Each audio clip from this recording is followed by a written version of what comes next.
بسم الله الرحمن الرحيم الحمد لله رب العالمين والصلاة والسلام على سيد الأنبياء والمرسلين أما بعد فأعوذ بالله من الشيطان الرجيم بسم الله الرحمن الرحيم شرح عقود رسم المفتی کے ہمارے اسباق چل رہے ہیں اور ایک اہم ٹاپک اور مسئلہ چل رہا ہے اور وہ یہ ہے کہ کسی مسئلے کے اندر جو ہے وہ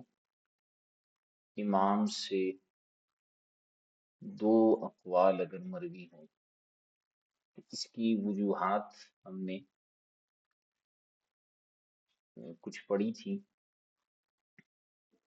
پہلے چار پڑھی، اس پر علامہ شامی کا کلام پڑھا،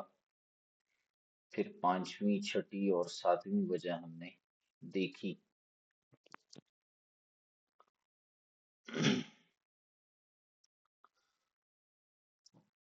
اور آخر میں جو ہے وہ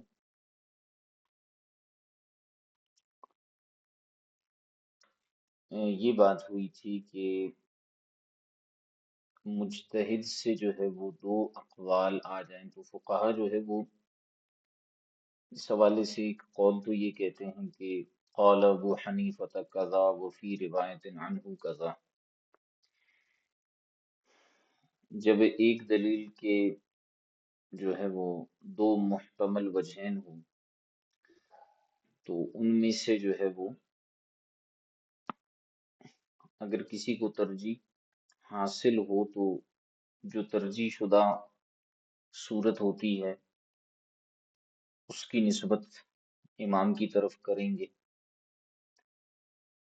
اور غیر ترجیح شدہ جو ہے اگر امام نے اسے ترک نہیں کیا تو اسی صورت میں فقہا فرماتے ہیں قال ابو حنیفۃ قضا وفی روایت عنہ قضا۔ ایک تو یہ صورتحال ہوتی ہے،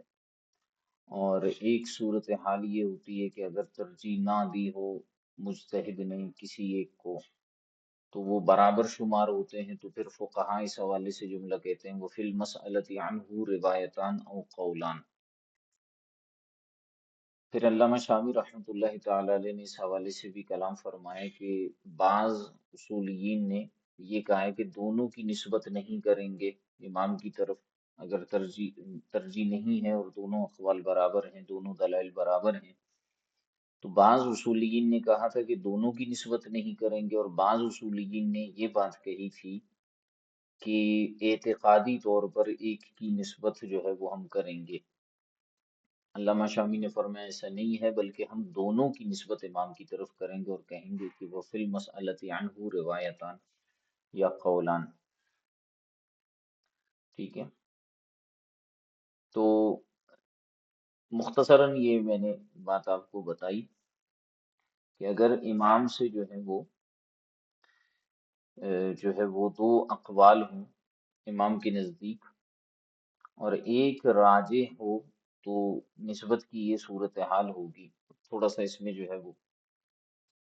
میں نے آپ کو عرض بھی کیا تھا کہ تھوڑا سا میں اس کی تفصیل بیان کروں گا، تفصیل تو نہیں ہے، اسی کی توضیح ہے۔ اگر مجتہد کے نزدیک جو ہے ایک قول راجح ہو تو اب ہم دوسرے قول کو دیکھیں گے، ہم اسے براہ راست مرجوح قول شمار نہیں کریں گے۔ دو اقوال ہیں، دو میں سے یہ کل کے ہی سبق کا خلاصہ میں بتا رہا ہوں کہ دو اقوال ہیں، دو میں سے ایک قول عند المجتہد راجح قرار پایا تو دوسرے قول کی دو حیثیتیں ہیں۔ ایک حیثیت تو یہ ہے کہ مجتہد نے دوسرے قول سے اعراض نہیں کیا۔ اعراض کرنے کا مطلب یہ ہوتا ہے کہ اسے مکمل طور پر ترک نہیں کیا، یہ مکمل طور پر اس کی نفی نہیں کی۔ ایک صورت اس کی یہ ہوتی ہے، اور دوسری صورت یہ ہوتی ہے کہ دوسرے قول کو مکمل طور پر مجتہد چھوڑ چکا ہے، یعنی اس سے اعراض کر چکا ہے۔ ٹھیک ہے، دو قول ہیں، دونوں پہلے برابر تھے، پھر مجتہد نے جو ہے ایک قول کو ترجیح دے دی، تو اب دوسرا قول دو حال سے خالی نہیں ہے۔ پہلا قول تو ترجیح یافتہ ہو گیا، دوسرا قول جو ہے وہ براہ راست مرجوح شمار نہیں ہوگا، بلکہ اس کی دو صورتیں بنیں گی۔ ایک تو یہ ہے کہ مجتہد من کل الوجوہ سے اعراض کر لیتا ہے، اور دوسرا یہ ہے کہ من کل الوجوہ سے اعراض نہیں کرتا، اسے ترک نہیں کرتا، اگرچہ وہ راجع نہیں ہے اس کے اندر، لیکن اس کو مکمل طور پر نہیں چھوڑتا۔ تو اگر تو وہ اسے مکمل طور پر چھوڑ دیتا ہے، مکمل طور پر مجتہد اس مرجوح قول سے اعراض کر لیتا ہے اور اس کے مقابلے میں راجح قول کو لے لیتا ہے، تو پھر تو ہم یہ کہیں گے کہ بھئی یہ اس کا قول رہا ہی نہیں، کیونکہ اس سے تو مکمل طور پر مجتہد اعراض کر چکا ہے۔ لیکن اگر اس سے مکمل طور پر اعراض نہیں کیا، تو اس صورت میں اب دیکھیے دو طرح کے اقوال بن گئے۔ ایک تو وہ قول جسے مجتہد ترجیح دے چکا ہے، قول راجح شمار ہوگا، اور دوسرا قول وہ ہے جو اگرچہ قول راجح نہیں ہے لیکن مجتہد نے اس سے اعراض نہیں کیا۔ تو ایسی صورت میں پہلا جو قول ہوگا، قول راجح ہوگا، اس کی مکمل نسبت مجتہد اور امام کی طرف کی جائے گی، اور امام کی طرف اس قول کو منسوب کیا جائے گا، جیسا کہ فقہا نے فرمایا تھا کہ جناب یہ جو اوپر لکھا ہوا ہے کہ قال ابو حنیفہ قضا، اور جو دوسرا قول تھا جس کی ہم نے صورت یہ بیان کی کہ اس سے اعراض مکمل طور پر نہیں کیا، تو اس کے بارے میں ہم کہیں گے روایتاً اسے ہم امام سے نقل کریں گے، اور اس کے بارے میں ہم کہیں گے وفی روایت عنہ قضا، ٹھیک ہے۔ اور جو دوسری صورت تھی کہ راجح قول اختیار کیا اور مرجوح قول جو تھا اس کو مکمل طور پر اعراض اس سے کر لیا، اس کو چھوڑ دیا، تو وہ مجتہد کا قول ہی قرار نہیں پائے گا، لہذا ایک ہی قول بچے گا، وہ راجح قول ہوگا، ٹھیک ہے۔ یہ ہم نے دو کنڈیشن بیان کر دی، ٹھیک ہے۔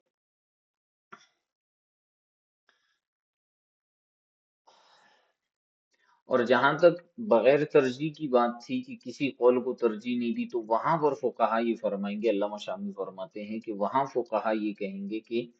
وفی المسألۃ عنہ روایتان یا عنہ قولان، ٹھیک ہے،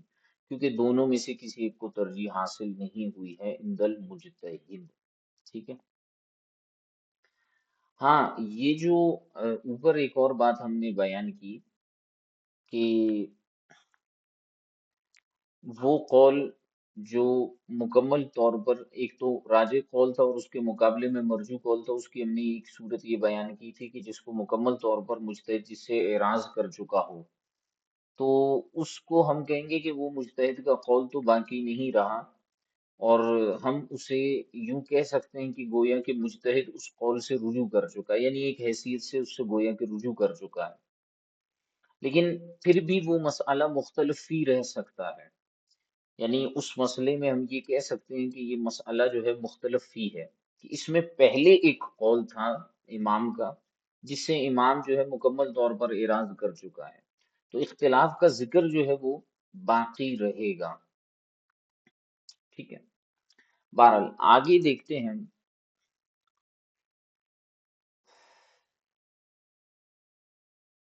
اچھا، یہ بحث آپ کو سمجھ میں آ گئی ہوگی کہ یہاں پر جو ہے وہ کچھ صغرے کبرے جو ہے ملا کے علامہ شامی نے ایک بات کی تھی کہ وہ اصولیین جو یہ کہتے ہیں کہ بھئی دونوں اقوال جن میں ترجیح نہیں ہے کسی کو، ان کی دونوں کی نسبت امام کی طرف نہیں کریں گے، ان کا بھی علامہ شامی نے رد کیا، اور ساتھ ساتھ جو ہے وہ بعض نے جو کہا تھا کہ اعتقاداً ہم جو ہے کسی ایک کی نسبت کریں گے امام کی طرف، اس کا بھی علامہ شامی نے رد کیا، اور فرمائے کہ ہم وہ اقوال جو برابر ہوں گے عدم ترجیح و عدم ترجیح کے اندر، تو وہاں پر آپ نے فرمایا تھا کہ بہترین مذہب یہ ہے کہ دونوں کی نسبت ہم امام کی طرف کریں گے۔ پھر اس پر علامہ شامی نے جو ہے وہ دلیل دی تھی کہ لأن رجوعه عن الآخر غیر معین، کیونکہ امام نے تو کسی سے رجوع کیا ہی نہیں ہے، تو دوسرے سے جب رجوع معین نہیں ہے تو آپ ایک کی نسبت تو کر نہیں سکتے نا، کیونکہ رجوع معین ہو تو آپ ایک قول کی نسبت کریں امام کی طرف اور دوسرے کے بارے میں کہیں کہ بھئی اس سے تو رجوع کر چکے ہیں، کیونکہ اذ الفرض تساویہما، کیونکہ آپ دونوں کو فرض کر چکے ہیں کہ دونوں برابر ہیں، تو پھر رجوع معین نہیں ہے، تو پھر آپ دو میں سے ایک کی نسبت کیسے کریں گے؟ تو وہ اصولیین جنہوں نے یہ کہا ہے کہ دو میں سے ایک کی نسبت ہم امام کی طرف کریں گے اعتقاداً، تو فرماتے ہیں یہ درست نہیں ہوگا، کیونکہ جس سے رجوع کیا ہے وہ معین نہیں ہے اور آپ فرض کر چکے ہیں کہ دونوں برابر ہیں دلیل کے اندر، ٹھیک ہے؟ تو اس لیے آپ دونوں کی وہ نہیں کریں گے، اور دونوں کی عدم نسبت بھی نہیں کریں گے کہ جی دونوں امام کے نہیں ہیں قول، کیونکہ ان میں سے کوئی ایک تو ہے، تو اس لیے دونوں کی آپ ان کی طرف نسبت کر لیں۔ وہ بعد کے پھر فقہا کیا کریں گے کہ اس میں جو ہے وہ کسی نہ کسی کو ترجیح دے دیں گے یا تطبیق دے دیں گے، کچھ بھی، وہ بعد کے فقہا کا کام ہے، اصحاب ترجیح کا۔ لیکن آپ کا یہ کام نہیں ہے کہ آپ کسی ایک قول کو لے لیں، جس میں امام نے خود ترجیح نہیں دی، آپ اس میں کسی ایک کو تو نہیں لیں گے نا، اعتقاد صرف کرتے ہوئے۔ بہرحال یہاں سے پھر آگے کلام شروع ہوتا ہے۔ علامہ شامی ایک اور بات فرماتے ہیں کہ لیکن لا يرتفع الخلاف في المسألة بعد الرجوع كما قاله بعض الشافعیتی، یہی بات جو ابھی میں نے بیان کی ہے کہ رجوع کے بعد جو ہے مسئلے سے اختلاف ختم نہیں ہوگا، لیکن لا يرتفع الخلاف في المسألة بعد الرجوع، لیکن رجوع کے بعد بھی مسئلے سے جو ہے وہ اختلاف اور خلاف جو ہے وہ مرتفع نہیں ہوگا، ختم نہیں ہوگا، کما قالہ بعض الشافعیتی، جیسے کہ بعض فقہائے شافعیہ نے بھی یہ بات بیان کی ہے۔ وَأَيَّدُهُ بعضهم بأن أهل عصر إذا أجمعوا على قول بعد اختلافهم فقد حكى الأصوليون قولين في ارتفاع الخلاف السابق۔ ارشاد فرماتے ہیں کہ جیسے بعض فقہائے شافعیہ نے جو ہے وہ یہ بات بیان کی ہے، اور بعض علماء اصول نے اس کی تائید، یعنی اسی اصول کی تائید کچھ اس طرح سے بھی بیان کی ہے۔ کون سے اصول کی؟ کہ رجوع کے بعد بھی اختلاف مسئلے سے ختم نہیں ہوتا، اور شاید میں نے جو ہے وہ اس کے حوالے سے گزشتہ سبق کے اندر بھی یہ بات بیان کی تھی کہ جو امام کا قول مرجوع ہوتا ہے، امام جس قول سے رجوع بھی کر چکا ہوتا ہے، اس کو بھی فقہا باقی رکھتے ہیں اور بعد میں اس پر بھی کلام کیا جاتا ہے۔ یعنی فقیہ کا جو قول ہوتا ہے، مجتہد کا جو قول مرجوع ہوتا ہے، جس سے وہ رجوع بھی کر چکا ہے، پھر بھی اس کے اندر جو ہے وہ تاثیر باقی رہتی ہے۔ یعنی گویا کہ ہم یوں کہہ سکتے ہیں کہ ہمارے ہاں جو رجوع والے اقوال معروف اور مشہور ہیں، آپس میں ہم گفتگو کرتے ہیں یا جو ہے وہ کہیں پر ایسا سلسلہ ہوتا ہے اور ہمیں معلوم ہو جاتا ہے کہ بھئی فلاں صاحب نے اپنے قول سے رجوع کر لیا ہے، تو وہ رجوع غلطی کی بنا پر ہوتا ہے۔ یہ بہت اہم نکتہ آپ کو میں بتا رہا ہوں کہ ہمارے ہاں جس قول سے رجوع کیا جاتا ہے وہ عدم توجہ اور غلطی کی بنیاد پر ہوتا ہے، کہ ہم نے توجہ نہیں کی ہوتی، غلطی ہو جاتی ہے اور ہم کوئی قول بیان کر دیتے ہیں، اس کے بعد ہم اس سے رجوع کر لیتے ہیں، تو ہمارے اس قول کا اعتبار نہیں رہتا۔ وہ قول ہمارا جس سے ہم رجوع کر چکے ہیں وہ معتبر نہیں رہتا، جبکہ فقہا اور بالخصوص جو مجتہدین ہیں، ان کے ہاں جو ہے وہ مسئلہ تھوڑا سا مختلف ہے۔ ان کے ہاں مسئلہ جو ہے وہ کچھ یوں ہے کہ وہ اگر جو ہے مثال کے طور پر کسی قول کو بیان کرتے ہیں اور اس سے جو ہے وہ رجوع کر لیتے ہیں، تو پھر بھی جو ہے وہ ان کا قول ایک حیثیت سے باقی رہتا ہے، کیونکہ انہوں نے وہ جو اپنا قول بیان کیا ہوتا ہے وہ کسی نہ کسی دلیل کی وجہ سے بیان کیا ہوتا ہے۔ تو بعد والے جو فقہا آتے ہیں ان کے لیے گویا کہ اس کے اندر بھی کوئی نہ کوئی رہنمائی اور کوئی نہ کوئی مسئلہ جو ہے، کوئی نہ کوئی اصول پوشیدہ رہتا ہے۔ تو جب ایسی کنڈیشن ہوتی ہے تو اس لیے کیا ہوتا ہے کہ فقہا اس کو باقی رکھتے ہیں۔ اس لیے علامہ شامی فرماتے ہیں کہ لیکن لا يرتفع الخلاف فی المسألة بعد الرجوع، لیکن اختلاف اس مسئلے میں رجوع کے بعد جو ہے وہ مرتفع نہیں ہوتا، ختم نہیں ہوتا،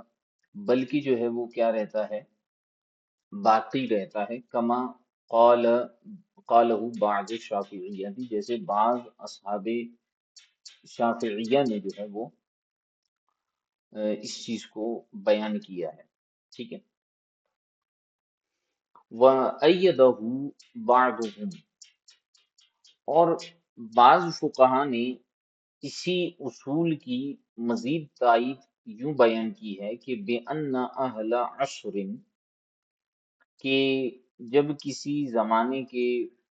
جو ہے وہ اہل علم حضرات اور علماء و فقہا اذا اجمعوا على قول بعد اختلافهم، جب فقہا کسی زمانے میں کسی قول پر اجماع کر لیں اختلاف کے بعد،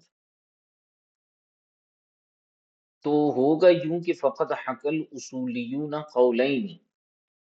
تو علماء اصول یوں کرتے ہیں کہ وہ دو اقوال جو ہے وہ نقل کرتے ہیں، حکایت کرتے ہیں، فی ارتفاع الخلاف السابق، گزشتہ اختلاف کو کے ارتفاع میں، اس کو ختم کرنے میں، ٹھیک ہے۔ یعنی مثال ہم لے لیتے ہیں اس زمانے میں کہ کسی مسئلے کے اوپر فار ایگزامپل ہمارے علماء احناف کا اختلاف ہو جاتا ہے۔ اچھا، وہ اختلاف چلتا جائے چلتا جائے چلتا جائے، کئی سالوں تک وہ چلتا جائے۔ جیسے مثال ہم لے لیتے ہیں دور حاضر میں ایک مسئلہ جو ہے کچھ عرصے پہلے بھی چلا تھا، یعنی کئی سال پہلے بھی چلا تھا، ابھی بھی اس کے اندر اختلاف ہے، لیکن میں آپ کو بطور مثال کی ایک چیز سمجھاتا ہوں کہ جیسے جب نیا نیا جو ہے یہ لاؤڈ اسپیکر کا سلسلہ شروع ہوا تھا، اور لاؤڈ اسپیکر پر جو ہے وہ اذانیں دینے لگے تھے، اور اس کے بعد جو ہے بالخصوص نمازوں کا مسئلہ ہوا تھا، کیونکہ نماز میں جو ہے وہ تکبیرات انتقال ہوتے ہیں، انتقال کی تکبیریں ہوتی ہیں، قیام سے رکوع، رکوع سے سجود کی طرف۔ تو جب مقتدی انہیں سنے گا تو وہ بھی امام کی اقتدا کرے گا، یہ اقتدا کی علامات ہیں۔ تو بعض فقہا نے اس حوالے سے یہ فرمایا تھا کہ چونکہ یہ جو لاؤڈ اسپیکر سے آنے والی اذان ہے یہ در حقیقت امام کی جو ہے وہ آواز ہی ہے، تو بعض علماء نے یہ کہا کہ چونکہ یہ امام ہی کی آواز ہے تو اس لیے جو ہے یہ اس کی اقتدا کرنا، اس کی پیروی کرنا جائز ہے۔ اچھا، جن علماء نے اس نظریے سے اس کو دیکھا کہ چونکہ یہ لاؤڈ اسپیکر سے آنے والی آواز جو ہے اصل میں امام کی آواز نہیں ہے، یہ تو اسپیکر سے آ رہی ہے، تو انہوں نے کہا کہ نہیں جی، آپ تو جو ہے وہ امام کی اقتدا نہیں کر رہے، ٹھیک ہے، آپ امام کی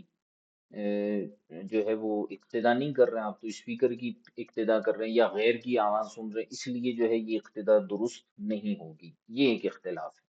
ٹھیک ہے۔ اب دو طرح کے اقوال ہیں، لیکن فرض کر لیتے ہیں کہ چلتے چلتے کچھ سالوں کے بعد جو ہے علماء، سارے علماء جو عدم جواز کے قائل تھے اور جو جواز کے قائل تھے، دونوں ایک بات پر متفق ہو جاتے ہیں کہ جناب لاؤڈ اسپیکر سے آنے والی جو تکبیرات انتقالات ہیں وہ جو ہے ان کی اقتدا جائز ہے، صحیح ہے، ان کی پیروی جائز ہے۔ تو اب جنہوں نے جائز کہا تھا تو وہ تو آلریڈی جائز کہہ رہے تھے، لیکن جنہوں نے ناجائز کہا تھا وہ بھی اب جواز کی طرف آ گئے۔ لیکن جب علماء اصول اس مسئلے کو نقل کریں گے تو وہ جو ہے ایسا نہیں کہیں گے کہ جی علماء کا اجماع ہے اس پر کہ لاؤڈ اسپیکر سے آنے والے جو تکبیرات انتقالات ہیں ان کی پیروی اور اقتداء کرنا جو ہے جائز ہے، وہ براہ راست یوں نہیں کہیں گے۔ اصولین کا یہ طریقہ ہے۔ اصولیین اس وقت جو ہے وہ دونوں اقوال نقل کریں گے کہ بعض علماء کے نزدیک جو ہے وہ لاؤڈ اسپیکر سے آنے والے جو تکبیرات انتقالات کی آواز ہے اس کی ابتدا جائز ہے، اور بعض کے نزدیک ناجائز ہے۔ اب حالانکہ جنہوں نے ناجائز کہا تھا وہ تو رجوع کر چکے تھے اور اجماع کر چکے تھے وہ، تو اب آپ ان کو یوں کیوں کہہ رہے ہیں کہ انہوں نے یہ بات کہی؟ ٹھیک ہے، اسی چیز کو علامہ شامی فرماتے ہیں کہ وَأَيَّدَهُ بَعْضُهُمْ، بعض علماء نے اس بات کی تائید کچھ اس انداز میں بیان کی ہے کہ بِأَنَّ أَهْلَ عَصْرٍ، کہ جب کسی زمانے کے علماء اذا اجمعوا علی قول بعد اختلاف، اختلاف کے بعد کسی قول پر اجماع کر لیں، فقد حکا اصولیون قولین، تو پھر علماء اصول اس معاملے کو بیان کرتے ہوئے قولینی دو قول حکایت کریں گے، فی ارتفاع الخلاف السابق، گزشتہ اختلاف کے ارتفاع کے معاملے میں، اس کو ختم کرنے کے معاملے میں، فما لم یقع فیہ اجماع اولا، لہذا جس پر جو ہے وہ اجماع واقعی ہی نہ ہوا ہو، فما لم یقع فیہ اجماع، جس مسئلے میں اجماع واقع نہ ہوا ہو اور اختلافی اقوال ہوں، تو اس کو بیان کرنا تو زیادہ اولا ہے۔ دونوں طرح کے اقوال کو بیان، یعنی جس سے علماء رجوع کر چکے ہیں اس کو بھی بیان جب علماء اصول کرتے ہیں، تو جس میں اجماع واقع نہیں ہوا، ہمیشہ جو ہے اختلاف چلتا رہا، جیسے اسی مثال کو میں لے لیتا ہوں کہ لاؤڈ اسپیکر والا مسئلہ ابھی تک لا ینحل ہے، ابھی تک اس میں اختلاف چلتا ہے۔ تو جو ہے اب اگر علماء اصول اس کو بھی بیان کریں گے تو اس کو تو بدرجہ اولا اس اختلاف کو بیان کریں گے اور ان اقوال کو بیان کریں گے۔ تو فما لم یقع فیہ اجماع، تو وہ مسئلہ جس میں اجماع واقع نہ ہوا ہو اس کو بیان کرنا تو اولا ہے، ٹھیک ہے، اور اس کے اندر جو ہے وہ اختلاف ثابت تو بالکل باقی رہے گا۔ پھر آگے علامہ شامی فرماتے ہیں لیکن ما ذکر فی کتب الاصول عندنا من انه لا يمكن ان يكون للمجتہد قولان كما مر ينافي ذلك لأنه مبني فيما يظهر على ما ذكروا في تعارض الأدلة أنه إذا وقع التعارض بين آيتين يصار إلى الحديث فإن تعارض فإلى أقوال الصحابة فإن تعارضت فإلى القياس فإن تعارض قياسان ولا ترجيح فإنه يتحرى فيهما ويعمل بشهادة قلبه۔ اچھا، اب آگے ارشاد فرماتے ہیں علامہ شامی کہ لیکن ما ذکر فی کتب الاصول عندنا، اچھا ہماری کتب اصول میں ایک اور بات بھی مذکور ہے۔ فرماتے ہیں کہ ہماری کتب اصول میں ایک چیز یہ مذکور ہے من انہ لا یمکن ان یکون للمجتہد قولان، بعض کتب اصول میں ابھی تو اوپر ہم یہ بحث کرتے آ رہے ہیں کہ بھائی امام سے دو اقوال ہو سکتے ہیں، اور ان کی ہم نے صورتحال بیان کر دی کہ بعض میں جو ہے وہ روایتاً جو ہے معاملہ ہوتا ہے کہ سننے میں خطا واقع ہو جاتی ہے، اور بعض ایسے ہوتے ہیں کہ واقعی میں امام نے ایک قول جو ہے وہ کسی اور جہت سے بیان کیا ہو، دوسرا قول کسی اور جہت سے، یا رجوع کر لیا ہو، یا مختلف جو معاملات جو ہم نے 7 وجوہات پڑھی ہیں کہ بعض اوقات دلائل کے اندر تساوی آ جاتا ہے، تعارض آ جاتا ہے، تو دو اقوال بن جاتے ہیں۔ لیکن احناف کی بعض کتب اصول میں یہ بات بھی مذکور ہے کہ لا یمکن ان یکون للمجتہد قولان، یہ بات ممکن ہی نہیں ہے کہ کسی مجتہد کے کسی مسئلے کے اندر دو اقوال ہوں یا کئی اقوال ہوں، کما مر، جیسا کہ ہم نے پیچھے بھی جو ہے وہ یہ بات کی ہے کہ مجتہد سے جو ہے وہ ایک تو ہوتا ہے کہ بھئی اقوال کا تعارض ہے، اور ایک یہ ہے کہ جی وہ اقوال کا در حقیقت تعارض نہیں ہوتا، وہ روایات کا تعارض ہوتا ہے، یعنی سننے والوں کی طرف سے معاملات ہوتے ہیں، ورنہ امام کا ایک ہی قول ہے، ٹھیک ہے۔ بالخصوص سماع کے اندر غلطی والے مسئلے میں، اور دوسرے نمبر پر جو ہے وہ اللہ آپ کا بھلا کرے یہ جو مسئلہ تھا رجوع والا، تو اس میں تو امام کا ایک ہی قول ہے لیکن روایتیں دو ہیں۔ تو بعض علماء اصول یہ بات کرتے ہیں کہ امام سے کسی مسئلے میں دو یا دو سے زائد اقوال ہوں یہ ممکن ہی نہیں ہے، یہ بات ممکن ہی نہیں ہے۔ علامہ شامی فرماتے ہیں کہ ینافی ذالکا،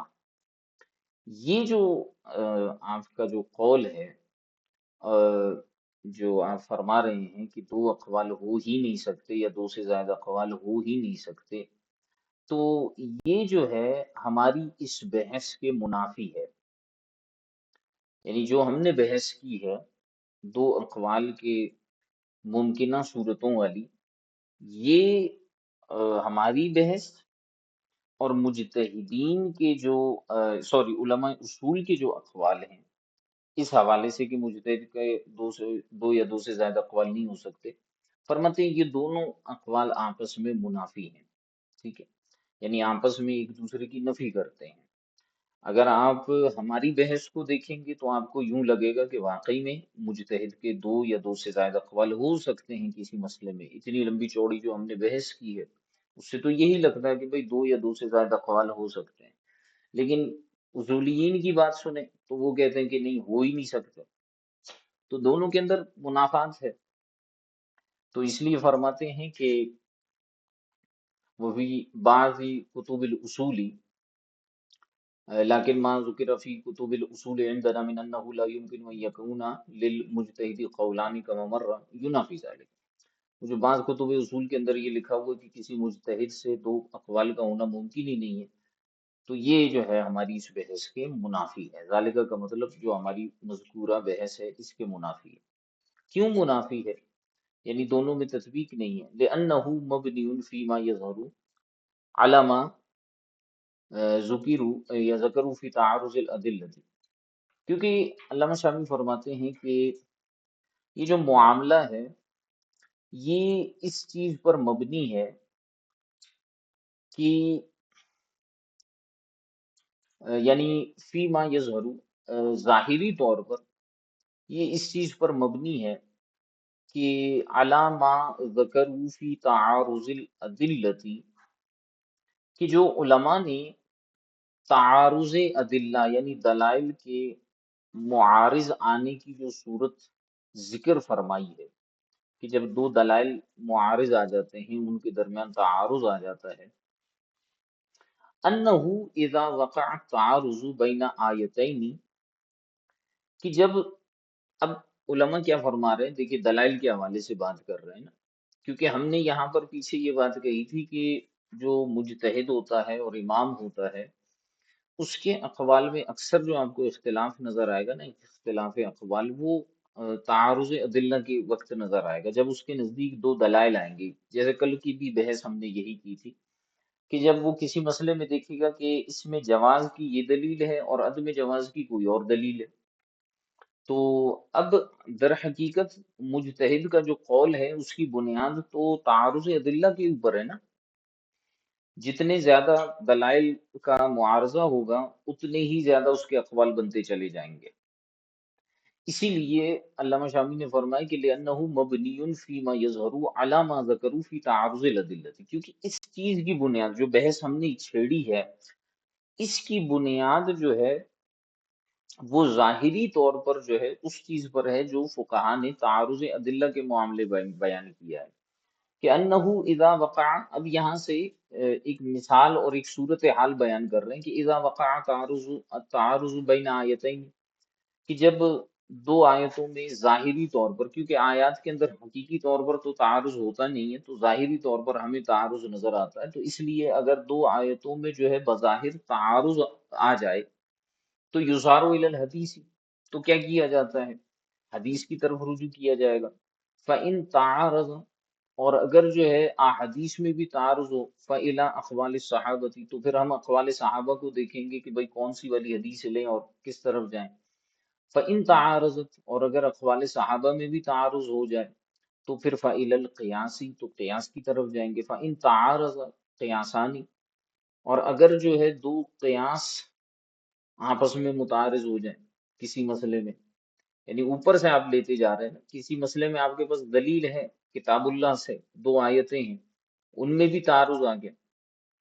ایک آیت کے مقابلے میں بظاہر دوسری آیت آ گئی، آپ نے کیا کر دیا کہ آپ حدیث کی طرف چلے گئے، پھر آپ نے دیکھا کہ اس حدیث کے مقابلے میں بھی کوئی حدیث آ رہی ہے، تو آپ کیا کریں گے، اس کو ترک کر کے جو ہے اقوال صحابہ دیکھیں گے، بعض اوقات اقوال صحابہ میں بھی تعارض آ جاتا ہے تو پھر آپ قیاس کی طرف جاتے ہیں، بعض اوقات دو قیاس آپس میں ٹکرا جاتے ہیں، یعنی ایک قیاس کریں گے تو مسئلہ جواز کا ہے، دوسرا قیاس کریں گے تو مسئلہ عدم جواز کا ہے، تو فرماتے ہیں پھر کیا کیا جائے گا، ولا ترجیح، اور قیاس کو یعنی دو قیاسوں میں تعارض ہو جائے اور پھر بھی کوئی وجہ ترجیح نہ ہو، تو فرماتے ہیں فَإِنَّهُ يَتَحَرَّى فِيهِمَا وَيَعْمَلُ بِشَهَادَةِ قَلْبِ، تو مجتہد کیا کرے گا، وہ پھر دونوں میں تحری کرے گا، تحری کا مطلب ہوتا ہے اندازہ لگانا، غور و فکر کرنا، ٹھیک ہے، کہ کون سا صحیح ہو سکتا ہے اپنے علم کی بنیاد پر، وَيَعْمَلُ بِشَهَادَةِ قَلْبِهِ، اور وہ اپنے شہادت قلبی کے ذریعے، دل کی شہادت کے ذریعے کیا کرے گا، عمل کر لے گا، فَإِذَا عَمَلَ بِأَحَدِهِمَا، تو جب شہادت قلبی کے بعد جو ہے مجتہد ان میں سے کسی ایک پر عمل کر لے، تو لیس لہ العمل بالآخر، تو پھر مجتہد کے لیے جو ہے وہ دوسرے پر عمل کرنے کی اجازت اسے نہیں ہوگی، جب وہ ایک پر جو ہے وہ عمل کر لے تو پھر دوسرے پر عمل کرنے کی اسے ضرورت نہیں ہے اور حاجت نہیں ہے، الا بدلیل فوق التحری، ہاں اب اگر اسے دوبارہ کوئی ایسی دلیل مل جاتی ہے جو اس تحری سے اوپر کی دلیل ہو، جیسے مثال کے طور پر دو آیتوں والا جو معاملہ تھا، دو آیتیں، دو حدیث، دو اقوال صحابہ، پھر دو قیاسوں میں جب تعارض آ گیا تو اب وہ تحری کرے گا، تحری کر کے جس پر چاہے عمل کر لے شہادت قلبی کے ذریعے، تو جب ایک پر عمل کرے گا تو دوسرے پر عمل کرنے کی اب اسے اجازت نہیں ہوگی، ہاں ایک صورت یہ بن سکتی ہے کہ پھر اسے کوئی اور دلیل مل جائے جو اس تحری سے مافوق دلیل ہو، یعنی کوئی اور اسے ایسی دلیل ملے جو اقوال صحابہ میں سے ہو، یا کسی حدیث سے مزید قوی دلیل مل جائے، یا کسی آیت سے مزید قوی دلیل مل جائے، تو پھر وہ کیا کرے گا کہ وہ پھر دوسرے پر بھی عمل کر سکتا ہے، ٹھیک ہے، تو اب علامہ شامی فرماتے ہیں کہ قالو، ہمارے علماء نے اس مقام پر لکھا کہ وقال الشافعی، کہ امام شافعی رحمۃ اللہ تعالی علیہ نے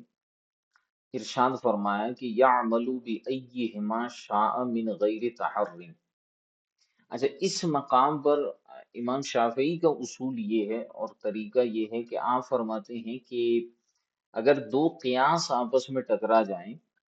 تو ایسی صورت میں جو ہے وہ مجتہد کو تحری کا ہم نہیں کہیں گے، بلکہ وہ بغیر تحری کے بھی جس پر چاہے عمل کرے، اسے اتنا اختیار ہے، وَلِهَذَا صَارَ لَهُ فِي الْمَسْأَلَةِ قَوْلَانِ وَأَكْثَرَ، اسی وجہ سے علامہ شامی فرماتے ہیں کہ آپ کو امام شافعی کے بارے میں کئی مسائل کے اندر دو یا دو سے زائد اقوال نظر آتے ہیں، کیونکہ امام شافعی تحری بہت زیادہ کرتے ہیں، سوری تحری کے بغیر بہت زیادہ جو ہے وہ، یعنی جہاں پر آپ کو دو قیاس نظر آ گئے اور دونوں برابر درجے کے تھے تو امام شافعی جو ہے ان کا اصول تو یہ بن گیا کہ بھئی تحری کی بھی ضرورت نہیں ہے، جس پر چاہے عمل کرو، تو اس لیے امام شافعی کے آپ کو دو اقوال زیادہ نظر آئیں گے یا دو سے زیادہ اقوال، جبکہ احناف کے ہاں آپ کو یہ تعداد کم نظر آئے گی، اس لیے کہ ہمارے پاس ایک لیول اور ہے، اور وہ لیول یہ ہے کہ آپ کیا کریں گے کہ آپ جو ہے جب دو قیاس آپس میں ٹکرا رہے ہوں گے، دو دلائل ہیں یہ، تو جب یہ آپس میں ٹکرا رہے ہوں گے تو پھر آپ تحری کریں گے اور کسی ایک پر عمل کریں گے، دوسرے کو مکمل طور پر چھوڑنا پڑے گا آپ کو، لیکن امام شافعی کے یہاں چونکہ تحری والی صورت ہی نہیں ہے، اس سے پہلے پہلے ہی آپ فرماتے ہیں جس پر چاہے عمل کرو، تحری کی تمہیں ضرورت نہیں ہے، یہ مجتہد کے لیے بیان ہو رہا ہے، اعلیٰ درجے کے فقہا کے لیے بیان ہو رہا ہے یا امام کے لیے بیان ہو رہا ہے، تو پھر ایسی صورت میں وہ لہٰذا صار لہو فی المسلۃ قولانی او اکثر، اسی لیے آپ کو امام شافعی کے حوالے سے جو ہے کسی مسئلے کے اندر دو یا دو سے زائد جو ہے وہ اقوال نظر آتے ہیں، ٹھیک ہے۔ تو اس لیے جو علامہ شامی ہے یہ بات اس لیے بیان فرما رہے ہیں، ابھی یہ بحث مکمل نہیں ہوئی لیکن یہ جو اوپر چند لائنیں بیان انہوں نے کی ہیں کہ جناب والا یہ جو اوپر سے بیان کیا کہ کما مرہ ینافی ذالک لأنہ مبنی فیما یظہر علی ما ذکروا فی تعارض الادلتی، کہ اصل میں اس کی بنیاد تعارض ادلہ پر ہے، اور تعارض ادلہ میں ہوتے ہوتے بالآخر آپ دیکھیں کہ ایک مقام پر آ کر جو ہے وہ مجتہد اور امام کا ایک ہی قول بن جاتا ہے، ٹھیک ہے۔ تو جنہوں نے کہا ہے کہ کسی مسئلے میں یہ ممکن ہی نہیں ہے کہ امام کے دو اقوال ہوں، جن فقہا نے اصولیین نے یہ بات کہی ہے کہ کسی مسئلے میں ممکن ہی نہیں ہے کہ امام کے دو اقوال ہیں، اصل میں انہوں نے یہ لیولز دیکھے ہیں، وہ اس طریقے سے دیکھتے ہیں کہ بھئی جہاں تعارض ادلہ ہوتا ہے وہاں پر کیا ہوتا ہے کہ دو دلائل ہیں، آپس میں متعارض ہو گئے، اس سے نچلے دلائل دیکھے، پھر متعارض ہو گئے، پھر نچلے دلائل دیکھے، پھر متعارض ہو گئے، کرتے کرتے آپ تحری تک پہنچے، بالآخر آپ ایک قول لے لیں گے، تو فائنل جو قول ہوگا وہ ایک ہی ہوگا تحری کے بعد، ٹھیک ہے۔ تو اس لیے جنہوں نے یہ کہا کہ امام سے صرف ایک ہی قول ہوتا ہے کسی مسئلے میں، وہ اس حیثیت سے اس کو دیکھ رہے ہیں، اور امام شامی فرماتے ہیں کہ یہ جو ہم کہہ رہے ہیں کہ امام سے دو اقوال ممکن ہیں، وہ ہم دوسرے لیول پر دیکھ رہے تھے جو پیچھے ہم نے بیان کیا کہ بھئی دو طرح کے دلائل ہوتے ہیں، اس میں امام کو جو ہے وہ بعض اوقات ترجیح حاصل ہو جاتی ہے، لیکن دوسرا قول جو ہے وہ مکمل طور پر امام نہیں چھوڑتا، تو وہ جو ہے وہ اختلاف کی وجہ سے فقہا اس کو بھی نقل کر دیتے ہیں، اصولین اس کو بھی نقل کر دیتے ہیں، اس میں اختلاف باقی رہتا ہے، بعض اوقات امام اس کو مکمل طور پر چھوڑ دیتا ہے تو ایک ہی قول رہ جاتا ہے، بعض اوقات ترجیح نہیں ہوتی تو پھر امام کیا کرتا ہے کہ سوری بعد کے فقہا کیا کرتے ہیں کہ اس صورت میں امام سے دو اقوال منقول کر دیتے ہیں۔ تو دونوں طرح کی بحثیں جو ہیں وہ علامہ شامی لے کر آ گئے، اور جہاں تک امام شافعی کا مسئلہ ہے وہاں پر اس کی تحری والی بحث لے کر آ گئے کہ امام شافعی جو ہے وہ تحری والے لیول کو اسکپ کر دیتے ہیں، کہ جب دو قیاس آپس میں ٹکرائیں گے تو وہاں پر امام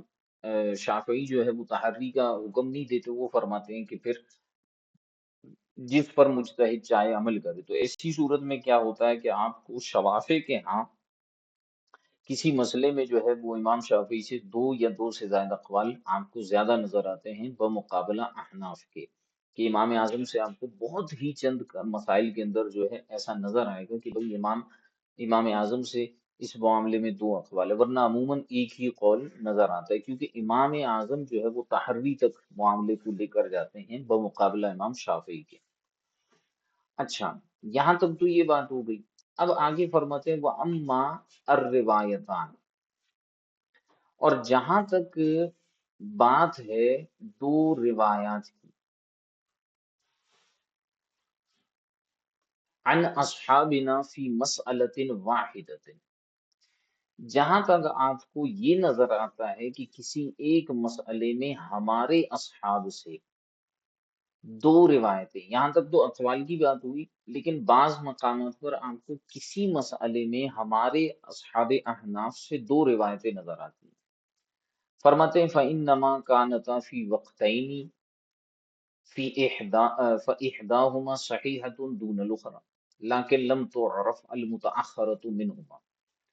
کہتے ہیں بعض مقامات میں آپ کو ہمارے اصحاب احناف سے کسی مسئلے کے اندر دو یا دو سے زائد روایتیں نظر آتی ہیں، اقوال کی بات نہیں ہو رہی ہے، روایتیں نظر آتی ہیں،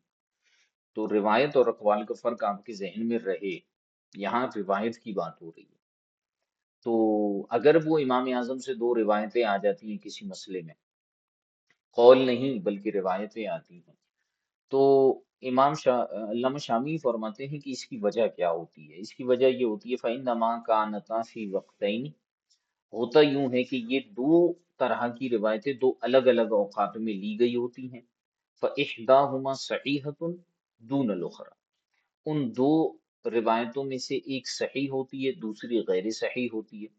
لیکن مسئلہ یہ ہوتا ہے، اچھا دو روایتیں آپ کیوں لے کر آ رہے ہیں بھائی؟ آپ ان کے اندر جو ہے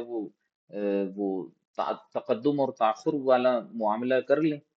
کہ بھائی ایک روایت پہلے ہے دوسری بعد میں ہے، تو جو پہلے والی ہے اس کو چھوڑ دیں، بعد والی کو لے لیں۔ علامہ شامی فرماتے ہیں یہ بات ہمارے ذہن میں بھی تھی، لیکن ہم آپ کو بتاتے ہیں فَإِنَّمَا كَانَتَا فِي وَقْتَيْنِ، یہ دونوں روایتیں الگ الگ اوقات میں ہوتی ہیں، ایک صحیح ہوتی ہے دوسری غیر صحیح ہوتی ہے، لیکن لم تعرف المتاخرۃ منہما، لیکن ہمیں متاخر روایت معلوم نہیں ہوتی، تو ہم کیا کرتے ہیں، ہم دونوں روایتوں کو لے آتے ہیں۔ یوں آپ کو لگتا ہے کہ بھئی اس مسئلے میں ہم سے دو روایتیں، اس میں ہوتا یوں ہے کہ ہم مقدم اور مؤخر کو معلوم نہیں کر پاتے، اس وجہ سے ہم دونوں کو لے آتے ہیں، ورنہ عموماً یہ ہوتا ہے، وہی پہلا اسٹیج ہے کہ اگر آپ کو تقدم اور تاخر کا پتہ ہے تو پھر آپ جو ہے متاخر کو لے کر آ جائیں، متقدم کو چھوڑ دیں، ٹھیک ہے۔ اور باقی جہاں تک یہ ترجیحات اور تطبیقات کا معاملہ تھا وہ ہم نے آپ کو بتا دیا، اسی لیے آپ کو بہت ہی کم مقامات پر دو طرح کے اقوال یا دو طرح کی جو ہے وہ روایتیں نظر آتی ہیں بمقابلہ شواف وغیرہ کے، کہ وہاں آپ کو زیادہ نظر آئیں گی، ٹھیک ہے۔ یہاں پر یہ کلام مکمل ہوا، اور یہ کلام جو ہے وہ شرح التحریر سے اخذ کیا گیا تھا۔ وعلى هذا فما يقال فيه عن الإمام روايتان فلعدم معرفة الأخير، وما يقال فيه وفي رواية عنه كذا، إما لعلمهم بأنها قوله الأول أو لكون هذه الرواية رويت عنه في غير كتب الأصول، وهذا أقرب۔ یہاں پر ایک اور چھوٹا سا سوال علامہ شامی بیان فرما رہے ہیں کہ یہ جو ہم نے ساری بحث کی، اسی بحث پر ایک اور بھی صورتحال بنتی ہے، اور وہ یہ ہے کہ بعض فقہا کسی مسئلے کے اندر کہتے ہیں کہ فیہ عن الامامی روایتان، کہ اس مسئلے میں امام اعظم سے دو روایتیں ہیں۔ ابھی اوپر اس کی بحث ہو گئی ہے لیکن مزید اس کو کھول رہے ہیں، فرماتے ہیں اسی اصول کی بنیاد پر آپ یوں سمجھیں کہ جب فقہا یہ کہتے ہیں کہ فیہ عن الامام روایتان، کہ اس مسئلے میں امام سے دو روایتیں، کہتے ہیں اس کی وجہ کیا ہوتی ہے، اس کی دو وجوہات ہیں۔ فلعدم معرفت الاخیری، کہ آخری روایت کی معرفت نہیں ہوتی کہ بعد والی روایت کون سی ہے، تو اس لیے فقہا جو ہے عدم علم کی وجہ سے کیا کرتے ہیں، عدم معرفت کی وجہ سے دونوں روایتوں کے بارے میں کہتے ہیں کہ فیہ عن الامام روایتان، وفی روایت عنہ وما یقال فیہ وفی روایت عنہ کذا، اور وہ جو یہ کہا جاتا ہے کہ وفی روایت عنہ کذا، یعنی امام اعظم سے ایک روایت لے کر آتے ہیں مسئلے میں، اور پھر فقہا کہتے ہیں وفی روایت عنہ کذا، وفی روایت عنہ کذا، دیکھیں فیہ عن الامام روایتین، یہ جو ہے الگ جملہ ہے، اور وفی روایت عنہ کذا یہ الگ جملہ ہے، دونوں میں فرق ہے۔ دوبارہ عرض کر رہا ہوں کہ جب یہ کہیں نا فقہا فیہ عن الامام روایتان، تو اس کا مطلب یہ ہوتا ہے کہ دو روایتیں ہیں، دونوں کے تقدم اور تاخر کا ہمیں علم نہیں کہ پہلے کون سی روایت کہی ہے، پہلے کون سی روایت منقول ہوئی ہے، دوسری کون سی ہوئی ہے، لہٰذا دونوں کو ہم بیان کر دیتے ہیں۔ اور کبھی کبھی یوں ہوتا ہے کہ ایک روایت کو بیان کرتے ہیں اور اس کے بعد کہتے ہیں وہ فی روایت عنہ کذا، اور ایک روایت میں اس طرح سے بھی ہے۔ وہ جب یہ جملہ کہے نا فقہا تو فرماتے ہیں اما لعلمہم بانہا قولہ الاول، یہ جملہ اس وقت فقہا کہتے ہیں جب انہیں معلوم ہوتا ہے کہ یہ جو ہم یہ کہہ رہے ہیں نا کہ وفی روایت عنہ کذا،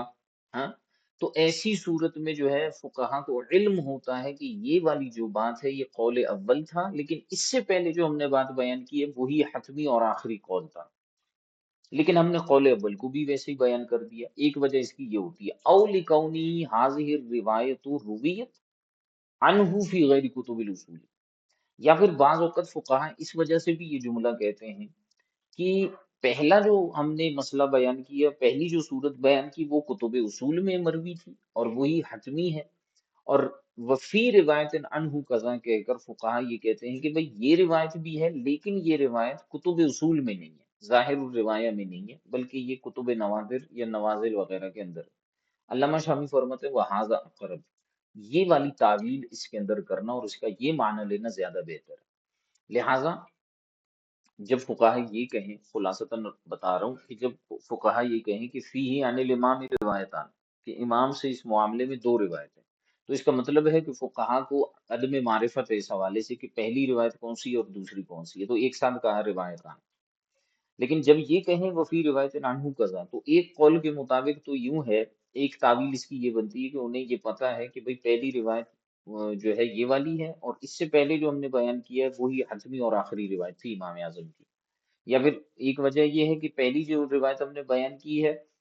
وہ جو ہے کتب اصول میں تھی، اور وفی روایت عنہ قضا کہہ کر ہم یہ بتانا چاہ رہے ہیں کہ یہ غیر کتب اصول کے اندر یہ روایت بھی موجود ہے۔ علامہ شامی فرماتے ہیں یہ زیادہ بہتر اور اقرب ہے۔ ٹھیک ہے جناب۔ لیکن لا یخفى ان ما ذکروه فی بحث تعارض الادلة مشکل۔ علامہ شامی فرماتے ہیں کہ یہ بات تم پر پوشیدہ نہ رہے کہ ان ما ذکروه فی بحث تعارض الادلة مشکل، کہ فقہا نے اور علماء نے تعارض ادلہ کی جو بحث کی ہے اور اس میں جو باتیں بیان کی ہیں وہ کافی مشکل ہیں، جیسا کہ آپ کو اندازہ بھی ہو رہا ہوگا۔ لأنه يلزم منه أن يكون ما فيه روایتان عن الإمام لا يجوز فيه العمل بواحدة منهما لعدم العلم بالصحيحة من الباطلة منهما۔ یہاں سے انشاءاللہ کریم پھر ہم کل دیکھیں گے، جیسا کہ آپ کو کچھ نہ کچھ اندازہ ہو رہا ہوگا، کل بھی میں نے آپ کو اس حوالے سے کہا کہ یہ شرح عقود کی جو اس کے مشکل مقامات ہیں ان میں سے ایک مشکل مقام ہے۔ کوشش جو ہے وہ میری جاری ہے کہ اس میں جس قدر آسان الفاظ کے ساتھ اور جس قدر جو ہے وہ آہستہ اور سہل انداز میں میں بیان کر سکتا ہوں میں بیان کر رہا ہوں، اور باقی آپ کی طرف سے کوشش رہے گی کہ آپ اس کو بہترین انداز میں دہرائیں تو انشاءاللہ الکریم جو ہے وہ آپ کو آسانی رہے گی۔ جی جناب، کوئی سوال وغیرہ ہے تو پوچھ سکتے ہیں۔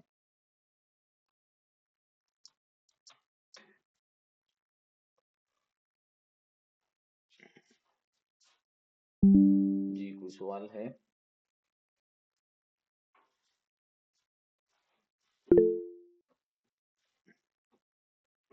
ایک منٹ۔ اچھا جی، آواز نہیں آ رہی، ٹھیک ہے۔ لاؤڈ اسپیکر میں نماز نہ ہونے والا فتاوی تاج الشریعہ میں ہے، کئی کتابوں میں ہے، صرف ایک کتاب میں نہیں، بہت ساری کتابوں میں یہ آپ کو مل جائے گا۔ جب شہادت قلبی میں تعارض ہوگا تو پھر کس پر عمل کیا جائے گا؟ شہادت قلبی میں تعارض نہیں ہوگا، استفتی من قلبک میں اگر تعارض ہوتا تو نبی کریم صلی اللہ علیہ وسلم کبھی بھی یہ ارشاد نہ فرماتے کہ اپنے دل سے فتویٰ لو۔ اس میں تعارض نہیں ہے، تبھی تو اس کے بارے میں حکم فرمایا ہے۔ شہادت قلبی میں تعارض نہیں ہوگا۔ اگر کسی کے شہادت قلبی میں تعارض ہو رہا ہے تو اس کا مطلب ہے وہ اس کا وہم و خیال ہے، وہ اس کی طرف سے شہادت قلبی نہیں۔ اچھا، اسکرین بلر ہے، بہت اچھی بات ہے۔ ایک دلیل کی دو محتمل وجہ ہیں، اس کی کوئی مثال دے دیں۔ ایک دلیل کی دو محتمل وجہ ہیں، مثال تو فی الحال میرے ذہن میں نہیں ہے، انشاءاللہ الکریم اس پر جو ہے وہ کوئی مثال میں بنا کر پیش کر دوں گا، لیکن یہ ایک اصولی بحث ہے۔ اس میں یہ ہوتا ہے کہ اب انہوں نے تو مطلقاً فرما دیا نا کہ السلام ایک علیکم دلیل وبرکاتہ۔ ہے اور اس کی جو ہے وہ یعنی دو محتمل وجوہات نکلتی ہیں۔ انہوں نے اصول سے ارشاد فرمایا ہے علامہ شامی نے، میں دیکھتا ہوں اس کی اگر کہیں سے مجھے مثال مل جاتی ہے میں بتا دوں گا انشاءاللہ۔ جی عامر بھائی کچھ فرمانا چاہ رہے سر محترم درمیان میں میرا کنیکشن کٹ گیا تھا تھوڑا سا نا۔ اس میں امام اعظم کی تحری والی بحث جو آپ بیان فرما رہے تھے، اس کے بارے میں ہیں کنیکشن وضاحت کٹ گیا تھا، خلاصہ کتنی دیر کے ارشاد لیے فرما رہے ہیں۔ کنیکشن کٹا تھا؟ جی حضور، کتنی دیر کے لیے کنیکشن کٹ گیا تھا؟ حضور صرف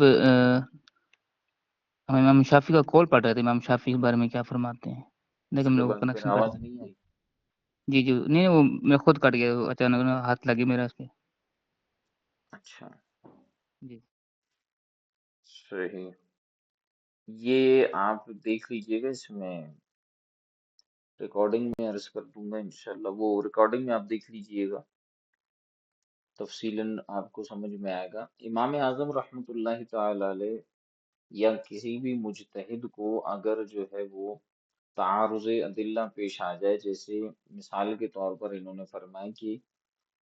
کسی مسئلے میں دو دلائل آ جائیں، ایک جواز کا ہو ایک عدم جواز کا، اور دونوں کتاب اللہ سے ہوں، اس کی آیتوں سے ہوں، تو پھر وہاں پر جو ہے وہ رجوع الی الحدیث کیا جائے گا، حدیث مبارکہ کو دیکھا جائے گا۔ بعض مقامات پر جب رجوع الی الحدیث کرتے ہیں تو وہاں پر دو احادیث متعارض ہو جاتی ہیں، تو پھر رجوع الی اقوال الصحابہ ہوتا ہے، یعنی صحابہ کرام علیہ رضوان کے اقوال کو دیکھا جاتا ہے، اور پھر بعض اوقات وہاں پر بھی تعارض آ جاتا ہے، تو پھر قیاس کی طرف رجوع کرتے ہیں تو وہاں پر بھی قیاس میں بھی تعارض آ جاتا ہے، تو پھر وہاں پر فرمائیں احناف کا اصول یہ ہے کہ وہاں مجتہد اور امام جو ہے وہ کیا کرے گا کہ وہ تحری کرے گا،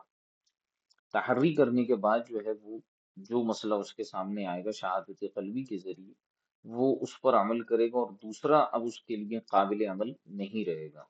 جبکہ شوافے کے ہاں جب دو قیاس آپس میں متعارض ہو جاتے ہیں تو وہاں تحری نہیں کیا جاتا، بلکہ بغیر تحری کے جس پر چاہے عمل کرے۔ اسی وجہ سے شوافے کے ہاں آپ کو دو یا دو سے زائد اقوال نظر آتے ہیں کسی ایک مسئلے کے اندر۔ جی، جزاک اللہ خیر صدر محترم، خوب سمجھ آ گئی حضور۔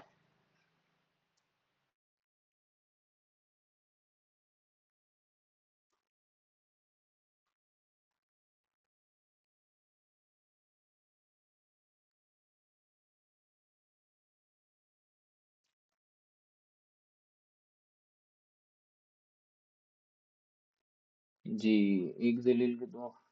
اچھا یہ والا ہو گیا، اور کوئی سوال؟ اور کوئی سوال؟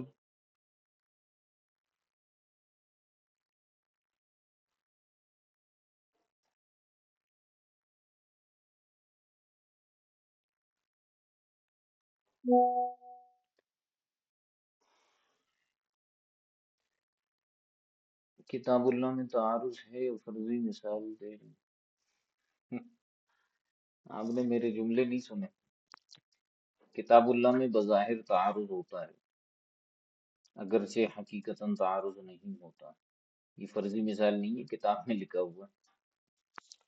زبیر بھائی، ساری چیزیں فرضی تو نہیں ہیں، کتاب اللہ میں کئی جگہوں پہ تعارض ہے، جو ہے ظاہری طور پر آپ کو نظر آئے گا،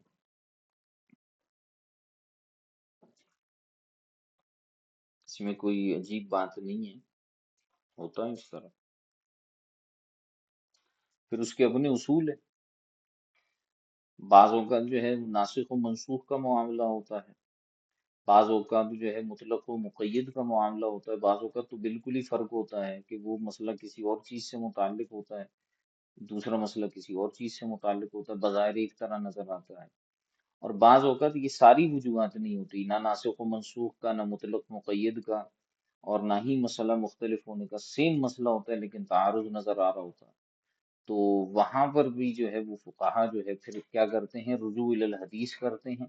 وہ دیکھتے ہیں کہ احادیث مبارکہ میں اس حوالے سے کیا جو ہے وہ حکم بیان کیا گیا ہے، تو ہم اس کو پھر حدیث کو، اچھا حدیث ایسے نہیں ہے، اس میں بھی ایک چیز آپ کو میں پوائنٹ بتاؤں کہ ایسے نہیں ہے کہ کتاب اللہ میں تعارض آ گئے تو اب ہم اس کو چھوڑ رہے ہیں اور ہم حدیث کی طرف جا رہے ہیں، یہ ہم ترک نہیں کر رہے کتاب اللہ کو، در حقیقت حدیث جو ہے وہ کتاب اللہ کی تفسیر ہے، جس کو ہم تفسیر بالمعصور کہتے ہیں۔ اب جب حدیث جو ہے کتاب اللہ کی جب تفسیر کرے گی نا، تو ہمیں اندازہ ہو جائے گا کہ یہاں پر یہ معنی مراد ہے، اور یہ فیصلہ جو ہے وہ حتمی ہے۔ اور بعض اوقات یہ ہوتا ہے کہ احادیث میں ہمیں بظاہر تعارض نظر آتا ہے، تو وہ جو ہے پھر اقوال صحابہ سے ہمیں اندازہ ہو، کیونکہ صحابہ کرام حدیث کو زیادہ سمجھنے والے تھے۔ پھر اس کے بعد پھر وہ قیاس وغیرہ کی صورتیں آتی ہیں۔ تو یہاں یہ بات یاد رکھیے گا کہ تعارض حقیقی نہیں ہے، بالخصوص کتاب اللہ اور حدیث کے اندر تعارض حقیقی نہیں ہے، اس اعتبار سے کہ بالکل ایک دوسرے سے ٹکرا رہے ہیں۔ کیونکہ اگر آپ کتاب اللہ میں خاص طور پر تعارض حقیقی مانیں گے تو پھر تو جو ہے وہ معاذ اللہ ایک آیت کا حزب لازم آ سکتا ہے۔ تو اس لیے جو ہے یہ جو فقہا فرماتے ہیں کہ کتاب اللہ کی آیات میں تعارض ہے، تو وہ ظاہری تعارض ہوتا ہے، ہمیں الفاظ کے ذریعے یا دیگر چیزوں کی وجہ سے ہمیں یہ تعارض نظر آ رہا ہوتا ہے، اور وہ تعارض فقہا جو ہے وہ دور کر دیتے ہیں۔ کتب اصول میں یہ بات ہے کہ دو اقوال متعارضہ ایک مجتہد کے ہونا ممکن نہیں، یہاں مراد ظاہر الروایہ ہی ہے۔ سمجھا نہیں میں یہ سوال؟ کتب اصول میں یہ بات ہے کہ دو اقوال متعارضہ ایک مجتہد کے ہونا ممکن نہیں، یہاں مراد نہیں، کتب اصول سے مراد یہ نہیں ہے۔ کتب اصول ظاہر الروایہ جو ہے وہ کتب اصول اس معنی میں نہیں ہے، بلکہ یہاں کتب اصول سے مراد اصول فقہ کی جو کتابیں ہیں وہ مراد ہے۔ علماء اصولیین نے جو اصول اعناف بیان کی وہ کتابیں مراد ہیں،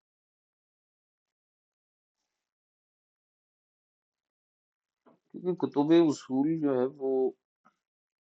جو ظاہر الروایہ ہے اس میں مسائل مذکور ہیں، اس میں یہ چیز مذکور نہیں ہے کہ امام صاحب سے دو اقوال، یعنی کتب اصول میں مسائل ہیں اور اصول نہیں ہیں۔ یہ بڑی مزے کی بات ہے، کتب اصول میں مسائل ہیں، اصول نہیں ہیں، اور مسائل بھی روایات کی شکل میں ہیں، بڑے مختصر انداز میں جو ہے وہ مسائل مذکور ہیں۔ جس طرح سے ہدایہ قدوری میں مسائل ہیں اس طرح سے بھی نہیں، ان کا ایک الگ پیٹرن ہے، اور وہ چونکہ ابتدائی میں لکھی گئی کتابیں تو ان کا ایک اپنا منفرد انداز ہے۔ میرے خیال سے کتب اصول ہماری نظروں سے نہیں گزرا، چلیں زیارت کرا لیں گے پھر کتب اصول کی بھی گروپ میں۔ منصور بھائی کیا کہہ رہے ہیں؟ منصور بھائی کہہ رہے ہیں کہ ادلہ کی صورت میں تعارض ادلہ کی صورت میں بالآخر مجتہد کے لیے ایک قول رہ جاتا ہے، اس صورت کے علاوہ جب مسئلے میں اختلاف ہو تو اور مجتہد کے لیے پہلے ایک قول ہو اور پھر رجوع کر کے دوسرا قول اختیار کیا، تو ایسی صورت میں اس رجوع والے قول کو بھی باقی رکھیں گے۔ مسئلے میں اختلاف اقوال مرتفع نہیں ہوں گے، ایسا ہی ہے۔ یار کیا کہنا، تعارض ادلہ کی صورت میں بالآخر مجتہد کے لیے ایک قول رہ جاتا ہے، ٹھیک۔ اس صورت کے علاوہ جب مسئلے میں اختلاف ہو تو اور مجتہد کے لیے پہلے ایک قول ہو اور پھر رجوع کر کے دوسرا قول اختیار کیا، تو ایسی صورت میں رجوع والے قول کو بھی باقی رکھیں گے، مسئلے میں اختلاف اقوال مرتفع نہیں ہوں گے۔ ہاں یہ جو ہے نا کہ رجوع والا قول باقی رہے گا، یہ اس کا مطلب یہ ہے منصور بھائی کہ رجوع والا قول بئی معنی باقی رہے گا، جیسے میں نے اس کی مثال دی لاؤڈ اسپیکر کے حوالے سے کہ بھئی کل کو یہ اختلاف ختم ہو جاتا ہے، علماء اس پر اجماع کر لیتے ہیں، تو آپ یوں کہیں گے نا کہ بھئی اس میں دو طرح کے اقوال یا دو طرح کے مذاہب پائے جاتے ہیں، اگرچہ جن کا وہ مذہب اور قول تھا وہ اس سے رجوع کر چکے ہیں، لیکن چونکہ یہ فقہا کے اقوال ہیں اس لیے علماء اصول اپنی کتابوں میں اسے باقی رکھیں گے۔ وجہ یہ ہے کہ وہ اصولی بحث کرتے وقت ان کے دلائل کو بھی ذکر کریں گے، گویا کہ یہ ہمارا ایک نادر اور نایاب اثاثہ ہے۔ علماء نے ایک بحث کی اس پر، علماء اس کو ضائع نہیں ہونے دیں گے، علماء اصول۔ تو ہم کہہ سکتے ہیں کہ بھئی اختلاف اقوال جو ہیں وہ باقی ہیں، لیکن جو ہے اس پر رجوع ہو چکا ہے اور اب ایک حتمی فیصلہ بن چکا ہے۔ لیکن چونکہ امام اس پر ایک قول بیان کر چکا تھا اور اس کے پیچھے بھی اس کے دلائل ہوں گے، اس کے پیچھے بھی جو ہے وہ اس کی کوئی نہ کوئی ایفرٹس ہوں گی مجتہد کی، لہٰذا ہم اس کو باقی رکھیں گے۔ اصول الشاشی اصول فقہ کی کتاب ہے، لیکن مختصر ہے، انتہائی مختصر ہے، گویا کہ سمجھیے کہ ایک رسالہ ہے۔ تو بہت ساری چیزیں اس میں ہیں، بہت ساری چیزیں نہیں ہیں۔ اب یہ حتمی تو نہیں ہے کہ ساری باتیں اصول الشاشی ہی میں ہوں، تو اور اصول کی بے شمار کتابیں ہیں جہاں پر آپ کو بہت ساری چیزیں ملیں گی۔ کتاب المنار ہے، علامہ نصفی رحمۃ اللہ تعالی علیہ کی، اس کی شرح نور الانوار ہے، توضیح تلوی ہے، اور مسلم الثبوت ہے جس پر امام اہل سنت رحمۃ اللہ تعالی علیہ نے بھی جو ہے وہ تعلیقات ثبت فرمائی ہیں۔ اصول فقہ کی بھی کتاب پڑھیں گے، اصول فقہ کی کتاب نہیں پڑھیں گے، اصول فقہ جو ہے ہم بطور مضمون کے ہم اس کو پڑھیں گے، اب چاہے کسی بھی کتاب سے پڑھیں آپ اس کو، یہ مسئلہ نہیں۔